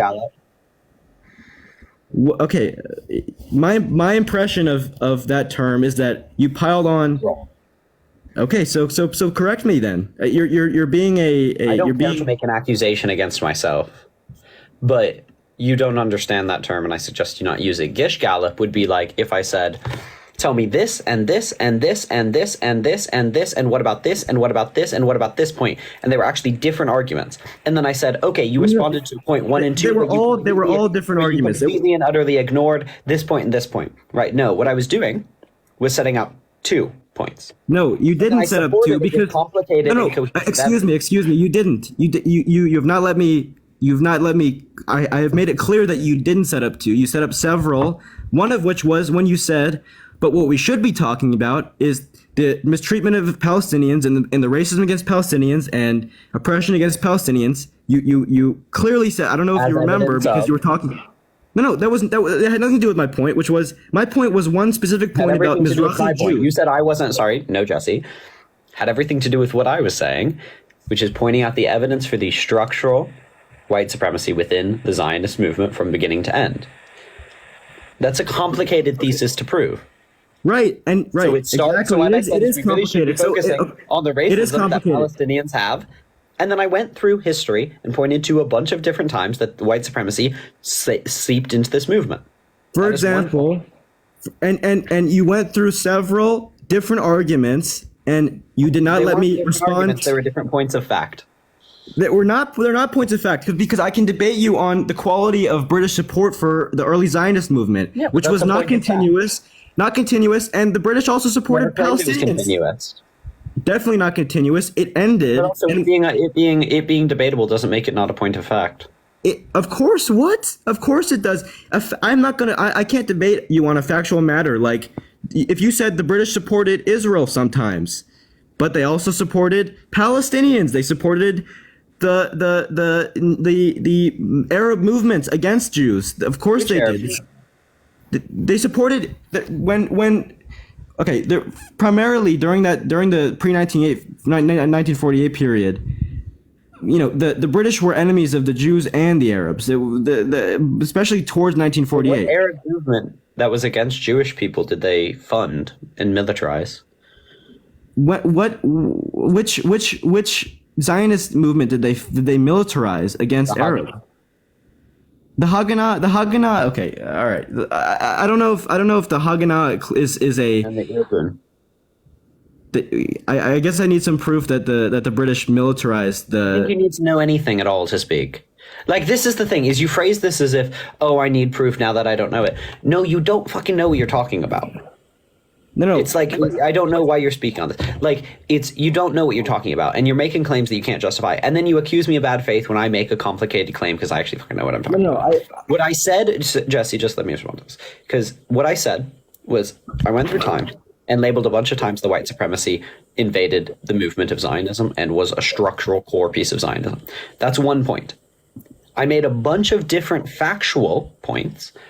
Here's one fact. The Jewish parliamentarian was against it. Here's another fact. The parliamentarians that supported it were white supremacists. Here's another fact. That's not a fact. That's not a fact. You have to defend the point that Chaim Weizmann and Theodor Herzl were white supremacists, because I have to defend the fact as true. That's fine, but that's a fact. Do you know what a fact is? I'm sorry. You have to defend.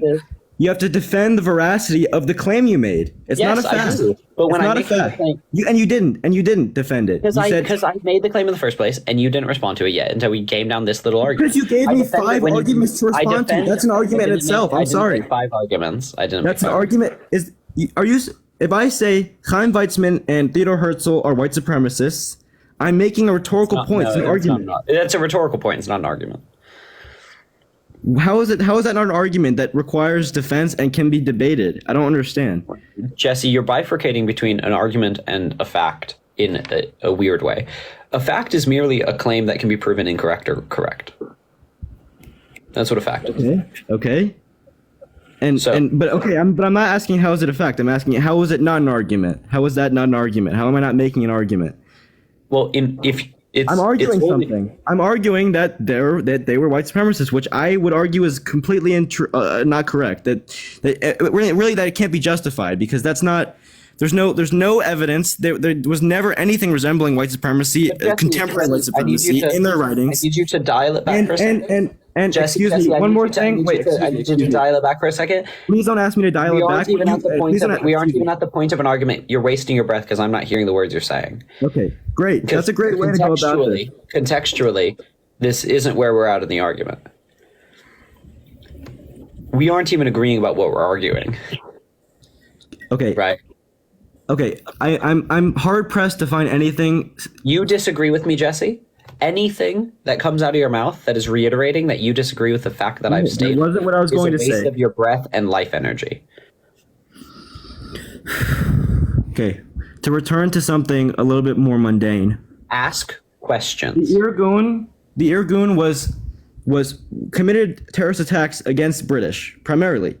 Arabs too, but mostly against the British.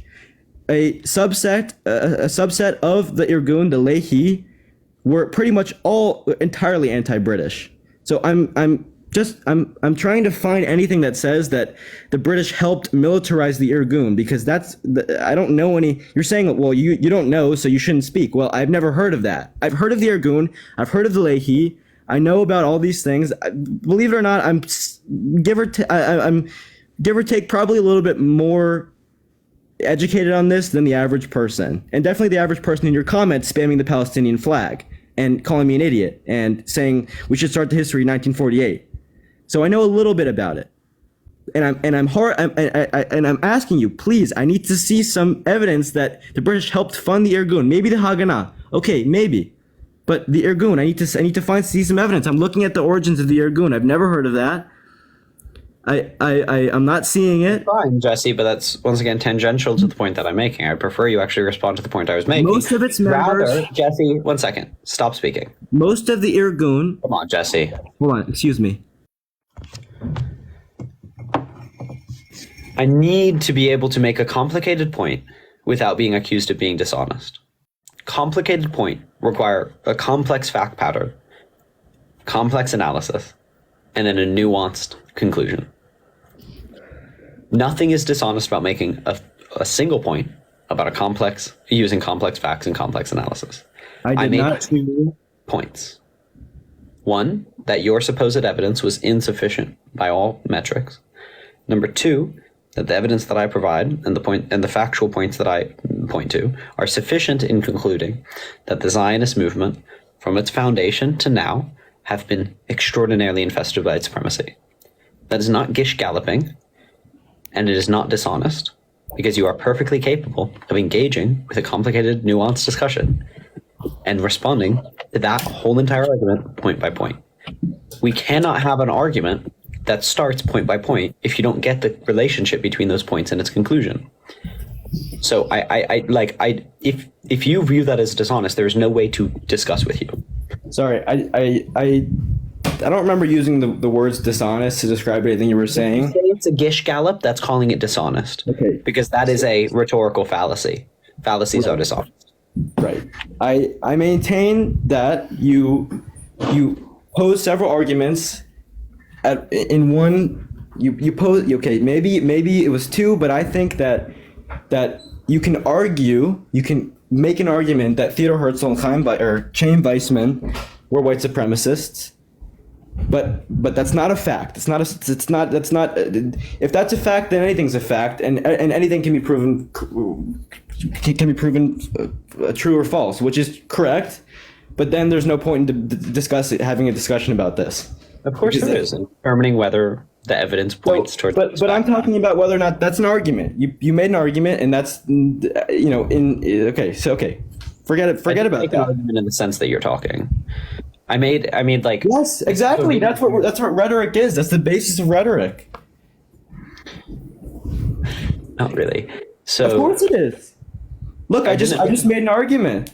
Look, we're arguing. I think this is a cheap and malunder-stood, incomplex way to understand what an argument is. You can think that, but my forget. Writing as an argument is generally either a singular proposition that imputes a set of ulterior factual analysis proposition, or explicitly fact analysis proposition. You can miss some of those steps, but where it is necessitated as a whole structure, that's what an argument looks like. And me proposing a fact, this is glass. Yeah, you could say this exists, the glass exists, glass is a material this could be.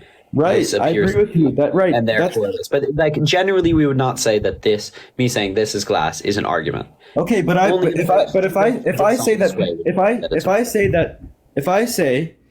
that Palestinian leadership was Nazi leadership, which is that's a statement of fact. That their ideology was allied with Nazism. That's a statement of fact in the same sense, and probably a bolder sense, in a stronger sense, in a more true sense, than the fact that Chaim Weizmann and Theodor Herzl were white supremacists in any recognizable way to the contemporary of what white supremacy was. Engage with we're not starting on the same basis, Jesse.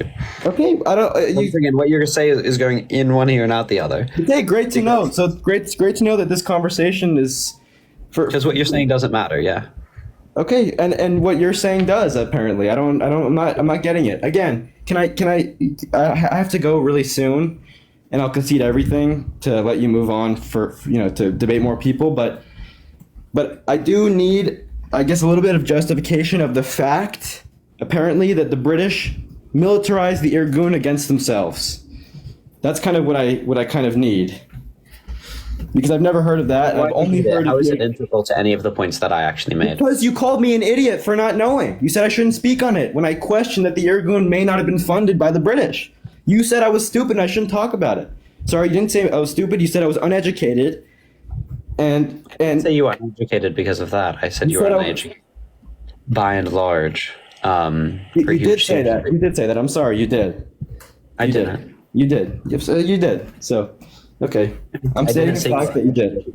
Didn't know about the origins of the Irgun. No. You said I was uneducated for questioning whether or not the British supported the Irgun. No. Militarily, you said that the Irgun was militarized by the British. That's not true. Not true. You can't find anything that says that because it's ridiculous. Because historically, the Irgun was centered around antagonism of the British. They committed terrorist attacks against the British, just like the Leahy was created as a subset of the Irgun and was created almost entirely to bring down British presence in Palestine. So this is really simple. The Irgun's an offshoot of the Haganah. By merit of you admitting that the Haganah was at least in part funded by the British arms, training, and people via that training went to the Irgun.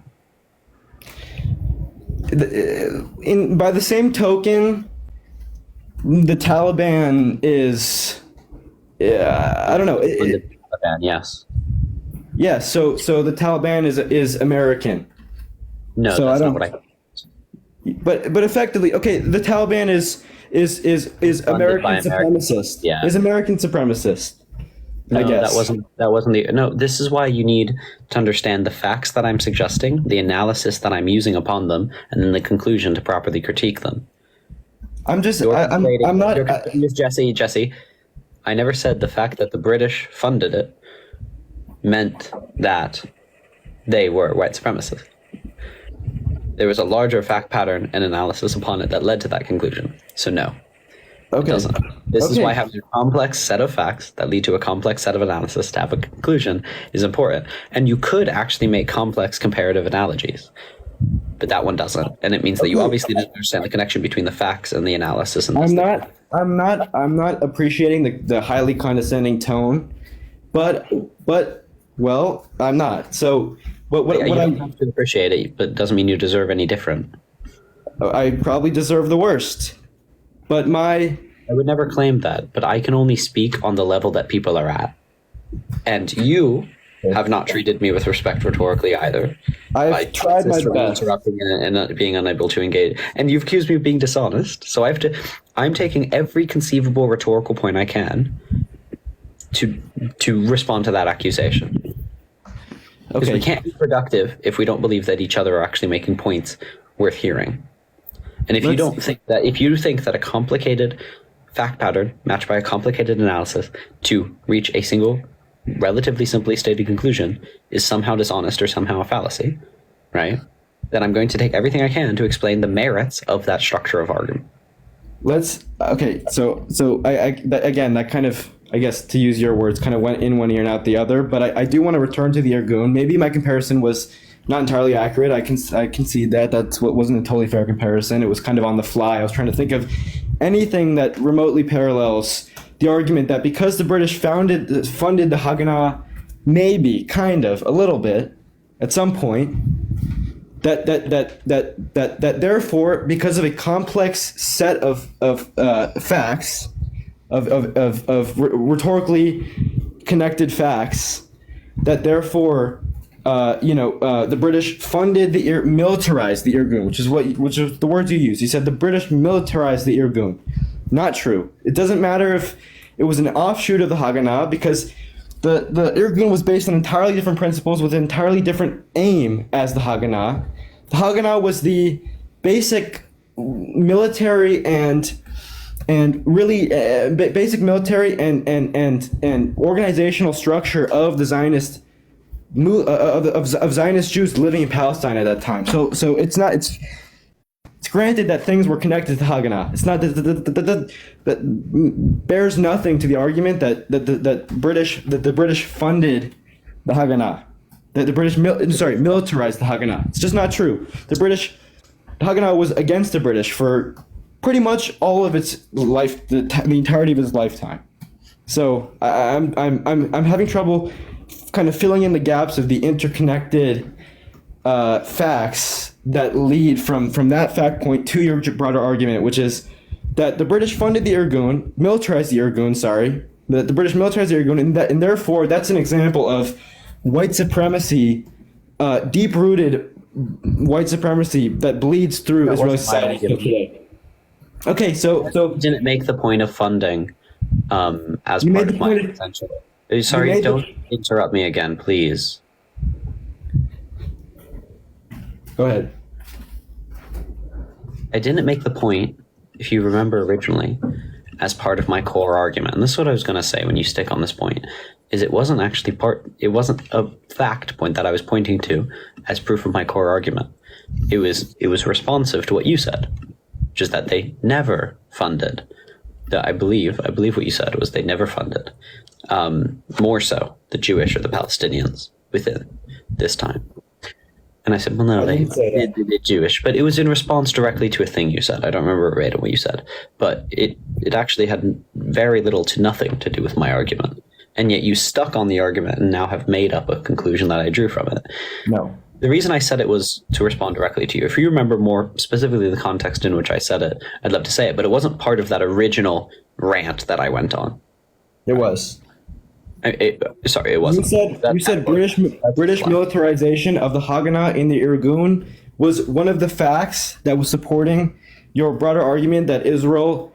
It wasn't part of that large. It wasn't part of that rant. It was. It was. It was part of the back and forth that we had. You're just wrong. You said it after. No. You said it after Chaim Weizmann and Theodor Herzl were white supremacists. It came after, and it was one of many things that you said. And then you went on to transition to Israeli mistreatment against Palestinians and racism against Arabs. I didn't bring up the funding of the Irgun in that original rant. I brought it up directly following it. I brought it up when you responded to it. But even so, I don't see the relation. You could remember point, actually. I don't think the British funding the Irgun would feed well into my point. I don't think I said that. I think it would, because I think you want to make up an argument for me and then argue against it. Okay. I'm not. I've kept this pretty firmly in my head. I've been trying to remember all the points that you made, the facts that you stated, that the argument facts. I'm telling you right now that it's not essential to my argument and doesn't really have to do with my so that's an amendment, and will you can. It's not an amendment. I don't actually think I ever said it as original to my argument. Okay, you get a video. You get a video recording of this. I know I published these videos. They're very available. If I did, that's my B. And if I did, I don't really see what argument I made or would have made in this context. But would you say it's a little bit more? You did say that the British funded the Irgun at some point. We can agree on that, or else I wouldn't be talking. It was in response to something that you said. It wasn't as part of my core argument. You would admit that it's at least more complicated, and probably if we're being honest, it's probably untrue, because I'm sorry, you didn't say fund, you said militarize, which is very different. You said that the British militarized the Irgun. It's very different. That implies giving them military equipment. I mean, British military equipment ended up in the hands of the Irgun. Okay, well, that's The thing is, Jesse, you're arguing against nothing. They did. So when I say militarize, I mean British military equipment ended up, due to British involvement militarily in this area, in the hands of these paramilitary groups. In the example you made was actually perfect. In the same way the Americans militarized the Taliban, and now have militarized ISIS-K. Yeah, they did militarize these groups. They directly funded and intentionally funded the Haganah. Right, they did do that in 1920. They did. That's unequivocal, and that's the type of militarization I guess you're and you already kind of agreed with. You said, yeah, maybe you have a better argument for the Haganah. This this, yes, I did concede that, which is honest. So yeah, so that's fine. So that's cool. I just count also offshoot groups as being militarized because the money, power, and arms end up in their hands in the exact same way that, yes, we funded Al Qaeda directly, right? We literally paid Al Qaeda. They were on our payroll. And then that ended up in the Taliban, ended up in ISIS-K, ended up in ISIS, right? So a change of name, a change of group, a change of allegiance, it doesn't really stop the bad effects from going through there.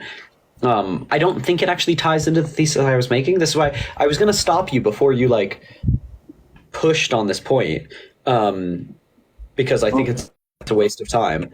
it's wrong because too, it's like, but whatever. because it's like it doesn't really have anything to do with what I was saying. But, okay. Right. Well, maybe that's true, but I thought that your statement of fact. I know you thought it. Please don't repeat your like. Cool.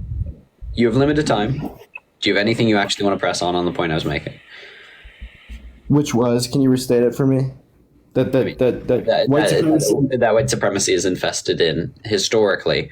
I mean, I made a series of facts that you may want to contest, if you can remember them. And I was in the process of Historically, that when I white was supremacy responding. is entrenched in the Zionist organization and the Zionist principles.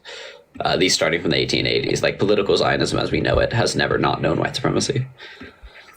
Okay. I guess. I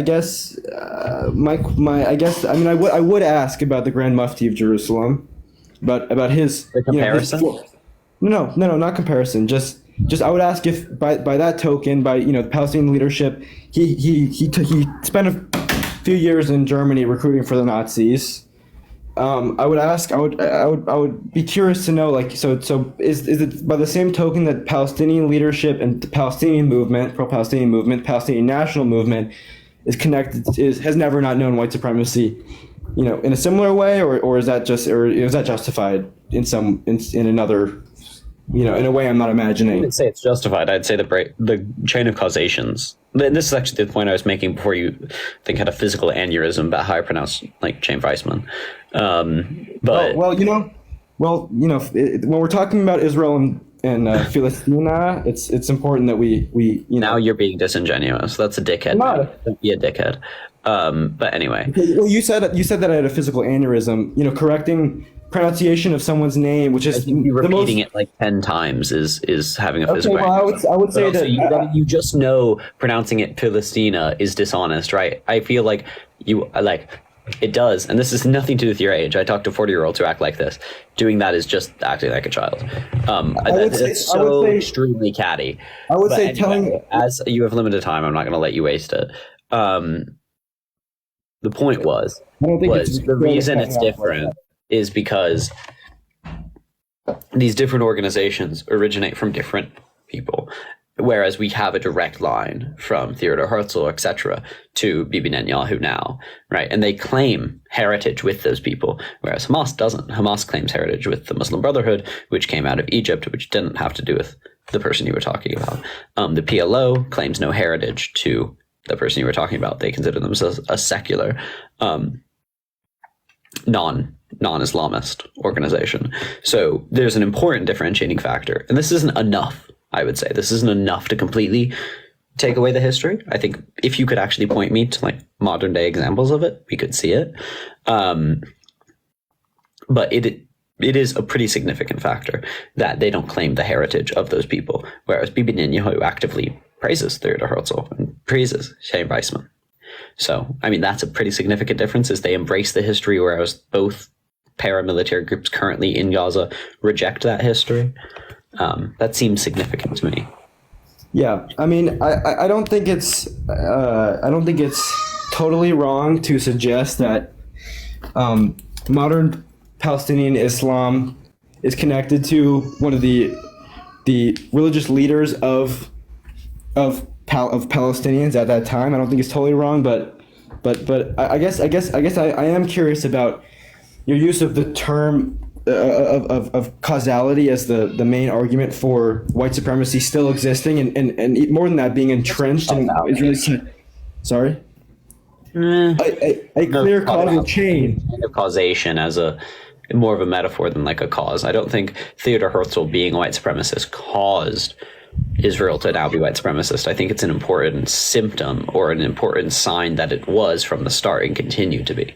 I guess I just disagree that he's a white supremacist. I don't like him, but I've never seen or read or heard anything that would suggest that he was a white supremacist, other than that he was in some ways culturally allied with Western values, and he was a secular Jew and was disconnected from religious Judaism because religious Judaism at the time was primarily anti-Zionist. So there's that, but just white supremacist. He made comments about Arabs, but I could point to, so many comments about Jews, before the Zionist movement began in Palestine. Yeah, that's fine. Them being anti-Semitic doesn't prevent him from being a white supremacist. Okay, right. It doesn't prevent it, but so it has nothing to do with it. That's the definition of a whataboutism. Okay, if you did cut me off. What I was going to say. I don't want to waste your or my time. I don't care. There was anti-Semitism in Palestine previously. I'm aware. Okay, everyone's aware. We all know it has nothing to do with the point being made. And I don't want to waste it. It does because it doesn't. If Theodore Herzl could be a white supremacist, if there was anti-Semitism, Theodore Herzl could be a white supremacist if there was. Okay, understood. I guess. Given what I said, again, you're right. So we're arguing about Theodore Herzl being white supremacist, but you did mention that it's not so important, but it's important, but not so important. It literally is totally unrelated and has nothing to do with the point being made.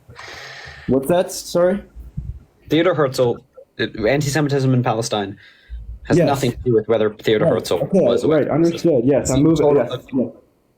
Okay, it does have a lot to do with the dynamics of the Israeli-Palestinian conflict, but you're right, it doesn't have to do so much with Theodore Herzl being a white supremacist.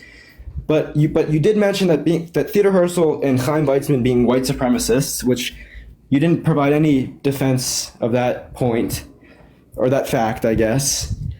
But you did mention how that's not so important for your broader point, which is that Israel has never not known white supremacy and is deeply entrenched in white supremacy.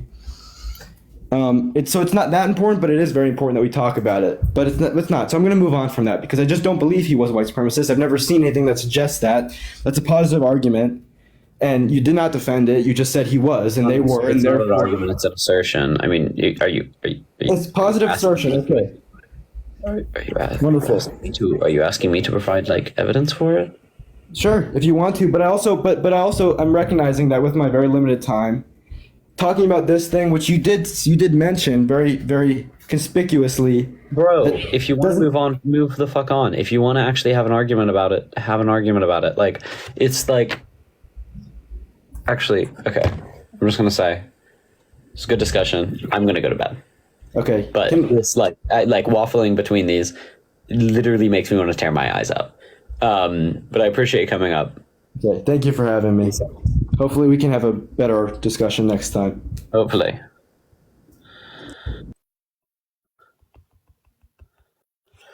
Okay, Queens. I'm gonna go to bed.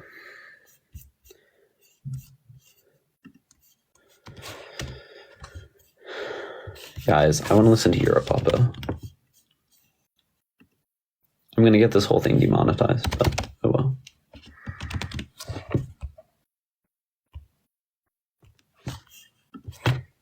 Very Platinum Plus here. Your toughnesses aren't that tough at all, so let's make this really interesting. Go follow my YouTube. Link is in my bio. New Fairy Platinum Plus capsules have a unique short cycle activator that removes tough mess fast. And switching to short helps you save up to 33% energy per wash. Fairy Platinum Plus, our best clean, even on a short cycle.